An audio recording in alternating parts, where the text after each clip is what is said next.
Hi friends, I'm Billy King, and I wanted to just make a new series where we discuss things in a more less animated format. I love D&D. I've been playing D&D for a long time.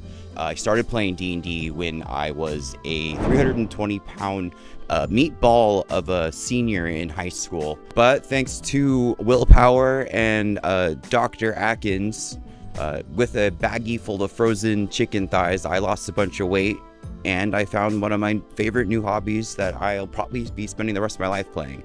See, I needed a job, and I needed something to do with my time that wasn't just replaying Kingdom Hearts 2 over and over again. So I found a family who had a goat farm. I would work part-time at their goat farm to make some money, and I found out that they were secret nerds, and they played D&D every weekend.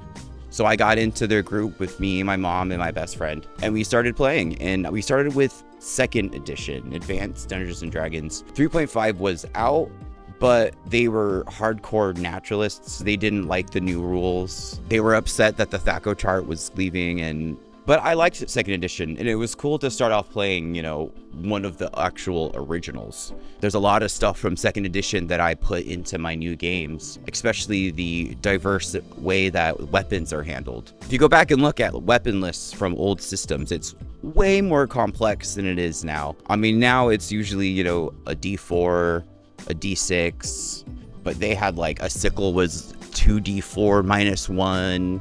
And they got real freaky with it. And I like that. I like putting more complexity into weapons to make it more fun. I don't feel like a trident should have the same damage dice as a spear. Like, it's literally 3 times the points. But the first character I ever played was a fighter wizard named Kennick. And he was, as everyone's first character is, just Aragorn, but on paper. He's got 2 swords. He might be royalty.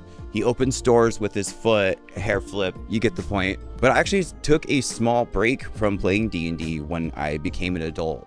I was doing cooler things, like kick flips and alcoholism. But after my really long, really awesome sabbatical, I got back into it at 5e, DM'd by one of my close friends, Nick. I got back in the game as a player. I played a Blade Song wizard named Isaac. He didn't understand that the whole Song of the Blade was like the sound of the blade spinning, so he actually sung out loud when he fought. So when we started a battle, I'd have to go, I don't want to wait for my life to be over, and then that would somehow make my AC 22. People don't know, but Blade Song was actually out for a long time. It was part of the Unearthed Arcana, what they put up online, because this was like 2018. Like Xanathar's wasn't even out, let alone Blade Song, which came out in Tasha's. But I loved him. I loved Isaac. Isaac was a lot of fun. I wasted a lot of 1st level spell slots just going color spray when I entered rooms. I kept adopting donkeys, even though my group decided that they wanted nothing to do with pets. So that donkey became either exploded, ironically, or turned into a tent somehow. R.I.P. Jerome. But stupid ones like that are what makes me really thankful for D&D, because now my entire friend group has this really long inside joke about my characters always adopting donkeys. It's span across the multiverse in all timelines. Every character I've ever taken hold of somehow found a donkey, and that team somehow got it killed. And with Baldurs Gate 3's huge success out, I know so many people are going to be coming to Dungeons & Dragons, and that makes me so excited. Like, if you're watching this video and you're interested in starting in any way, like, get a hold of me on the Discord. There's groups in there for you to find other people who want to start with you. It's incredibly fun.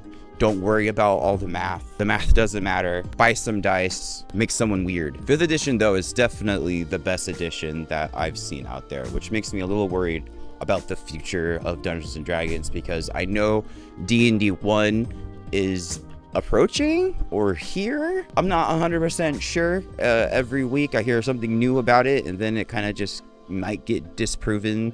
They made a lot of changes to D&D 5e and D&D 1 that I agree with, but most of them I don't agree with at all.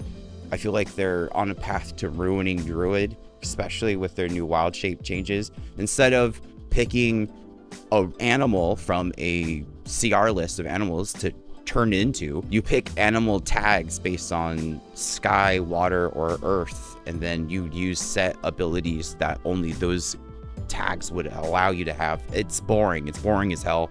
It's the exact same way that the new rules for Beastmaster Ranger has for picking your animal, but for wild shape. It takes out all the fun of it. I'm not looking forward to it, but enough complaining about that. I know they've changed guidance to look a lot like how it works in Baldurs Gate 3, even though the change was actually way before the game came out. They're making guidance a reaction. They remove concentration from it. Personally, as a DM, I hate that. I don't think that should work at all. I don't know, it kind of takes away the threat. The threat of D&D is what makes D&D fun. D&D is not fun unless you fail. I mean, there are a certain group of people who absolutely love being that insane min-max character who can do everything and crit ratios down to 15 and higher. They one-shot every boss, but that's not collaborative as D&D is supposed to be. You're just playing a one-player game at that point. And they have books for that. You can play your D&D by yourself now. It's pretty fun. I use their tables a lot, actually. There's a lot of good info in there for DMs. Currently, I'm in a Strahd campaign with a group of people I've been playing for years. I play a 13-year-old girl named Farah. A being from a different dimension reached out to her and gave her power, killed her parents. Looks a lot like Jonathan Taylor Thomas. You know, that whole warlock spiel, you've heard it. And because we're in this Strahd campaign, the new D&D 1 rules would technically work for characters in the Strahd campaign. Apparently, they're working them so that modules won't have to change, just the rules of the players who are in the modules. Maybe I'm just a grumpy old man, but the thought of having to relearn the rules of D&D while in the same setting just sounds exhausting. I'm going to continue this format for my new type of videos. I'm going to be going into more of races and classes created by people that could be used in future games by people migrating from Baldurs Gate into actual 5e. I found a warlock class that was buried in some Wizards of the Coast brand adventure book, all about a D&D who evicts people from space, and its power is that space. That really fun that I want to talk about. Ryoko's Guide to the Yokai Realms has a whole new class about making an elemental bender like Avatar, and there's an entire ranger all about bees that I don't see anyone talking about that I'm absolutely obsessed about. That'll probably be the next one. I like to thank all my sponsors, but especially these guys right here.